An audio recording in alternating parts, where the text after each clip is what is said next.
इस वीडियो में मैं जिस पहली खबर पर बात करने वाला हूं वो खबर मैं आप लोगों को 2-3 महीने पहले बता चुका हूं। मैंने आपको बता दिया था कि पैन कार्ड को आधार कार्ड से लिंक करने की आखिरी तारीख 31 दिसंबर 2025 है। 31 दिसंबर से पहले पहले सभी लोग अपने पैन कार्ड को आधार कार्ड से लिंक कर लें। खबर मैं आप लोगों को 3 महीने पहले बता चुका हूं, लेकिन अब बहुत सारी वीडियोस सोशल मीडिया पर बनाई जा रही हैं और ये बताया जा रहा है कि जल्द से जल्द अपने पैन कार्ड को आधार कार्ड से लिंक कर लें, वरना आपका बैंक अकाउंट बंद हो जाएगा। आप बैंक से कोई लेन देन नहीं कर पाएंगे। जो भी आपके काम जो पैन कार्ड से होते हैं, जहां जहां आपका पैन कार्ड लगा है, वो सारे काम आपके बंद हो जाएंगे। आपका पैन कार्ड सिर्फ कागज का टुकड़ा रह जाएगा। दरअसल क्या है पूरा मामला और आप कैसे पहचान सकते हैं अपने घर बैठे अपने मोबाइल के जरिए कि आपका पैन कार्ड आधार कार्ड से लिंक है या नहीं है। आपने अगर लिंक कर भी लिया है, फिर भी जो प्रोसेस मैं इस मोबाइल के ज़रिए आपको बताने जा रहा हूं, सिर्फ 2 मिनट में आप चेक कर सकते हैं कि आपका पैन कार्ड आधार कार्ड से लिंक है या नहीं है। अगर लिंक है तब भी आपको पता चल जाएगा, और नहीं है तब भी आप अपने मोबाइल से घर बैठे सिर्फ 1 मिनट में पैन कार्ड को आधार कार्ड से लिंक कर सकते हैं। एक तरह की ये KYC है। हर चीज़ में जैसे अब आधार कार्ड को लिंक किया जा रहा है, जैसे राशन कार्ड है उसमें भी आधार कार्ड को लिंक कर दिया जा रहा है। हर जगह आधार कार्ड से हर चीज़ को अटैच किया जा रहा है। अब वो बात अलग है कि आधार कार्ड नागरिकता का प्रमाण नहीं है, लेकिन फिर भी आधार कार्ड को हर चीज़ से लिंक किया जा रहा है। ऐसे ही अगर आप अपने पैन कार्ड को लिंक नहीं करते हैं तो 31 दिसंबर के बाद आप बैंक से कोई बड़ा लेन देन नहीं कर सकते। बैंक में आपके अकाउंट में पैन कार्ड लगा हुआ होता है तो आप जितने चाहे पैसे निकाल सकते हैं, लेकिन अगर पैन कार्ड लगा हुआ नहीं है तो आप 50,000 से कम रुपए निकाल पाएंगे। 50,000 से ज़्यादा रुपए नहीं निकलते हैं। ऐसे ही जहाँ जहाँ पर भी पैन कार्ड लगा हुआ है, आपका पैन कार्ड जो है वो इनएक्टिव हो जाएगा। फिर मान्य नहीं रहेगा कि आपके पास पैन कार्ड है। आधार कार्ड से पैन कार्ड लिंक नहीं होता है तो पैन कार्ड डीएक्टिवेट हो जाएगा, फिर वो किसी काम का नहीं रहेगा। भले ही आपने अपने पैन कार्ड को आधार कार्ड लगाकर बनवाया था, लेकिन फिर भी आपको एक बार चेक करना है कि आपका पैन कार्ड आधार कार्ड से इनकम टैक्स की वेबसाइट पर लिंक है या नहीं है। कैसे करना है आइए मैं आप लोगों को बताता हूं। इसके बाद कुछ मिडिल ईस्ट की भी खबरें हैं। मिडिल ईस्ट में कभी भी ईरान और इजराइल के बीच जंग शुरू हो सकती है। इस टॉपिक पर भी बात करेंगे, लेकिन पहले आपको मोबाइल की स्क्रीन पर लिए चलते हैं, क्योंकि ज़्यादातर लोग मोबाइल का ही इस्तेमाल करते हैं। लैपटॉप पर भी बता सकता हूं, लेकिन लैपटॉप सबके पास नहीं होता है, इसलिए आसान भाषा में मोबाइल की स्क्रीन पर चलिए। आपके मोबाइल में गूगल होगा या क्रोम ब्राउज़र होगा, उसको आप खोलेंगे और सर्च करेंगे पैन आधार लिंक। जैसा ये लिखा हुआ है ऐसा ही लिखेंगे, पैन आधार लिंक। सर्च करेंगे और उसके बाद यहाँ पर एक वेबसाइट खुलकर आएगी, इनकम टैक्स डिपार्टमेंट होम। इस पर टच करेंगे तो इस तरह का एक पेज खुलेगा। बहुत सारे ऑप्शन यहाँ पर होंगे। थोड़ा नीचे जाएंगे तो यहाँ पर एक ऑप्शन दिखाई देगा, लिंक आधार। इस पर आप टच करेंगे। फिर आपको थोड़ा सा नीचे जाना है। यहाँ पर एक ऑप्शन दिखाई देगा, एंटर पैन नंबर, एंटर आधार नंबर। तो आपको यहाँ पर अपना पैन नंबर डाल देना है। तो मैंने यहाँ पर अपना पैन नंबर डाल दिया है और नीचे वाले बॉक्स में आधार नंबर डाल दिया है। अब मैं थोड़ा सा ऊपर करूँगा तो यहाँ पर लिखा हुआ आएगा वैलिडेट। इस पर टच करूँगा तो यहाँ पर दिखा रहा है कि आपका पैन कार्ड जो है वो आधार कार्ड से पहले से ही लिंक है। तो इस तरह से लिखा हुआ आएगा, your PAN is already link to given आधार।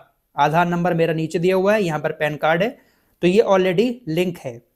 आप भी ऐसे ही चेक करें, अगर आपका पैन कार्ड आधार कार्ड से लिंक होगा तो इसी तरीके से आपको दिखा देगा, और अगर आधार कार्ड से लिंक नहीं होगा तो आगे ऑप्शन आएगा इसके बाद लिंक करने का। उस पर आप क्लिक करेंगे, टच करेंगे तो आपका पैन कार्ड आधार कार्ड से लिंक हो जाएगा। सेम वेबसाइट ऐसे ही खुलेगी जैसे मैंने शुरू में बताया।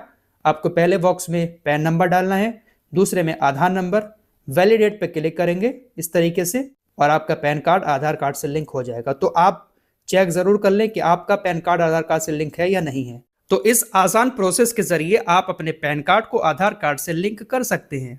देखिए कितना आसान था चेक करना भी, और जिनका नहीं है वो आराम से लिंक भी कर सकते हैं अपने घर बैठे। सारा काम घर बैठे हो जाता है।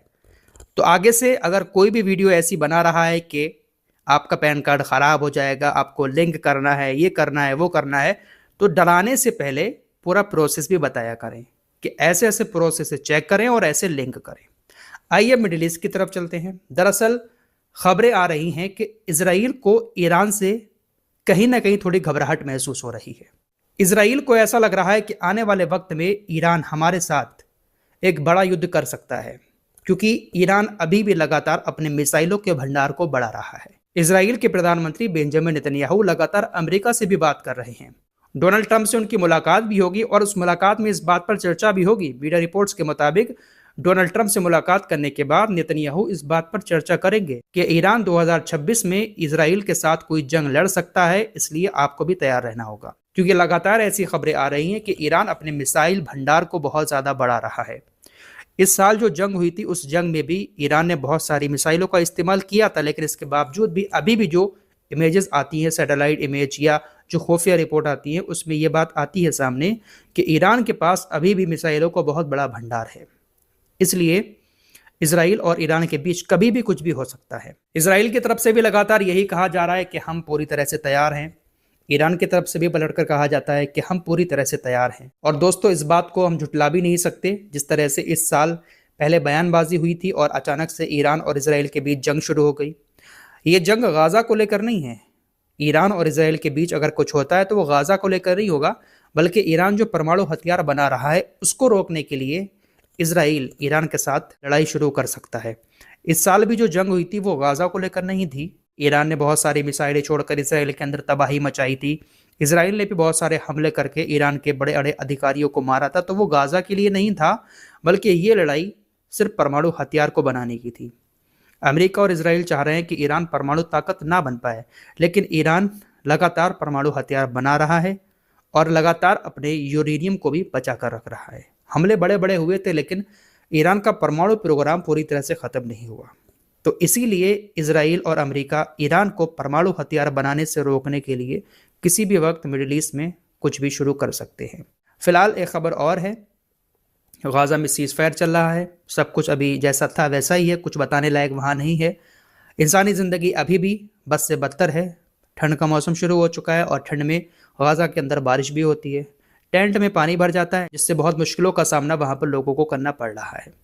फिलहाल एक अंतर्राष्ट्रीय फोर्स वहां पर तैनात करने की बात चल रही है। पाकिस्तान भी कह रहा है कि हम अपनी सेना भेजेंगे। अमेरिका ने पहले पाकिस्तान से कहा था कि अपनी सेना को भेजो, तो कहा गया था कि 20,000 सैनिक पाकिस्तान के गाजा के अंदर तैनात होंगे, लेकिन अब 3500 सैनिक पर बात आ गई है। 3500 सैनिक पाकिस्तान भेज सकता है, क्योंकि पाकिस्तान के पास इतनी सेना भी नहीं है और सैनिक जो वहां पर जाएंगे उनको सैलरी भी कम मिल रही है, इसलिए इतने सैनिक तो नहीं भेजेगा। और अगर भेजता है पाकिस्तान गाजा के अंदर तो हमास के हाथों वो मारे भी जा सकते हैं। पाकिस्तान अमेरिका के बीच बहुत बड़ा फंस चुका है। अमेरिका लगातार प्रेशर डाल रहा है कि अंतर्राष्ट्रीय सेना जो तैनात की जा रही है उसमें पाकिस्तान अपने सैनिकों को ज़रूर भेजे। तुर्की भेजना चाहता है, लेकिन इसराइल उसके खिलाफ है। तो गाजा का भी कोई फ्यूचर सामने दिखाई दे नहीं रहा है। बस जैसा था मामला वैसा ही चल रहा है। इजरायली सेना हमले करती रहती है आतंकवाद को ख़त्म करने के नाम पर, और उसमें लोग मारे भी जाते हैं। तो यही सब मिडिल ईस्ट के अंदर इस वक्त चल रहा है।